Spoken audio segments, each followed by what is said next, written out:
Hey everybody, welcome to Mortuary Files. My name's Rick. I was a funeral director for over 35 years, also a crematory operator and an embalmer. And this fellow over here is my big brother Randy. Hey everyone, my name is Randy, and I'm just a nobody. And if you ask Rick, he'll tell you I am a nobody, ain't I? Well, you said it, not me. You ain't a nobody. If it wasn't for you, I wouldn't know how to do all this.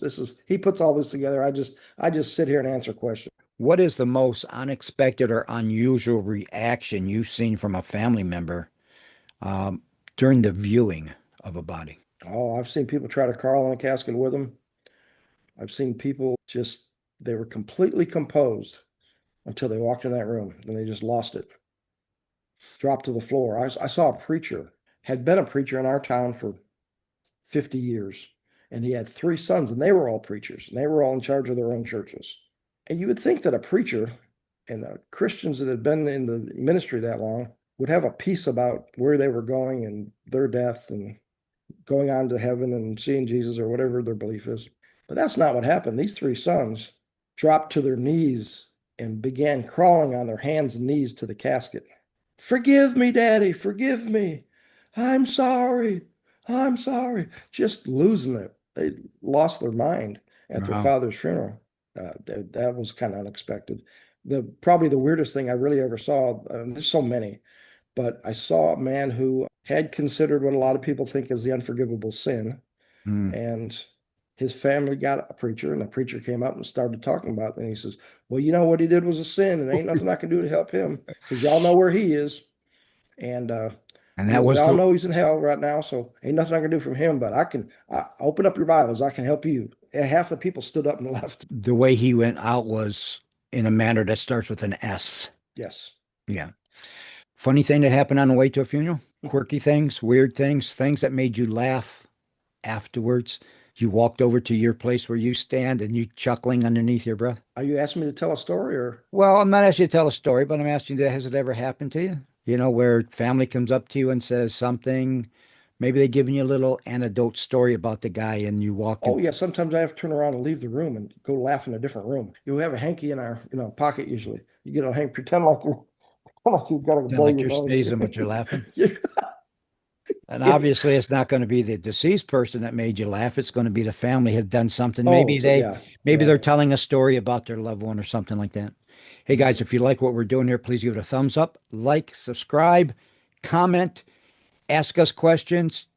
Down below is our email address, mortuaryfiles@gmail.com, mortuaryfiles@yahoo.com. We need your support to ask us questions so that we have something to say other than talking to ourselves all the time. Yeah, if you subscribe, man, you make our day. So, and we talked about this a little bit ago, what is the strangest, unique ritual you ever encountered? Because not everyone is like us. Yeah. Put somebody in a coffin, everybody comes up. If you're Catholic, like most of our family's Catholic, you kneel down, you say a prayer, you pat his hand, you get up, you go sit down, talk to everybody else. And Yeah. then, at Huey's funeral, everybody went into the back where they had beer. Hmm. They had alcohol there, so everyone could have a Sure. beer because that was Huey's favorite beverage. Hmm. So what was We your we would allow people to bring beer in if they wanted it. okay, your most unexpected ritual people had? Strangest, So I weirdest, did a funeral funniest? one time that had no attendees whatsoever. There was nobody at the funeral. It was just me, the preacher. It was a graveside service, and this preacher was a country preacher. And there's a difference between a country preacher and a preacher like you've ever seen. This is not an educated man. This is not a man that's ever went to seminary. This is a man that was called by God, and he just became a preacher. And he stood at that grave and he began to preach, and he opened his Bible up. And then he began to preach there's a manner of preaching down there. I don't even know what it's called. But he just starts to Ah, talk like this, and he said, and it just gets louder and louder and louder, and eventually you can't understand hardly anything he's saying, but then he stops and he gets real quiet, and he says what he really wants to say, and you hear it clearly. And he preached this funeral like there was a bunch of people there instead of just saying a few prayers and whatever. And then when he got done, he said a final prayer, and he walked off, got in his car, And there was another woman that was sitting off in her car by herself. And she got out of the car and she walked over. And she says, now, before you close the grave, she says, I'd like to do my ceremony too. I mean, grave or casket? The casket, I mean, no, not the casket, but the grave. Oh, you were at the grave when all casket this happened. Okay. The casket was sitting over the grave. And before you close the grave, I want to do my ceremony. He was a member of our coven.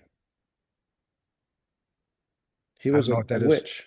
He was a Oh, witch or okay. a warlocker, and she did her spiritual sun, moon, stars, and whatever, and gave the witchcraft blessing. And I thought that was then the family. There was a family, but nobody attended. They had recommended this person that came and did the country funeral, and then I didn't know this other person was even coming. But she was Wow. a spiritual leader of their, I don't know if it's a witch or warlock, if a witch is female and warlock's male, I don't know, but Correct. they were from a certain coven, and it was different. I'd never seen that before. My understanding of male's a warlock, female's a witch, but I don't practice that, so I don't know. All right. Well, I think we've come to the end of today's session, Dr. Rick. And the hard part is just standing there and pretending like this is all normal. We see this every day. I don't know. You talk about witches and warlocks now, and I don't know. No, Any I think, words of wisdom? Any words of wisdom? Eat your dessert yeah, I first. do. Yeah. Well, yeah, that's right. That's where we're going with this. And that's how I'm going to try to remember to end every one of these. Folks, life is short. Eat dessert first. And remember, have fun. All right, Bye. everyone. Thanks for joining us here on Mortuary Files. My name's Randy. That's my baby brother, Rick. And we're here to answer your questions from start to finish. With that, thank you for joining us, and we'll see all of you on the next one. Don't you ever laugh as the hearse goes by, for you may be the next to die. They wrap you up in a big white sheet, from your head down to your feet.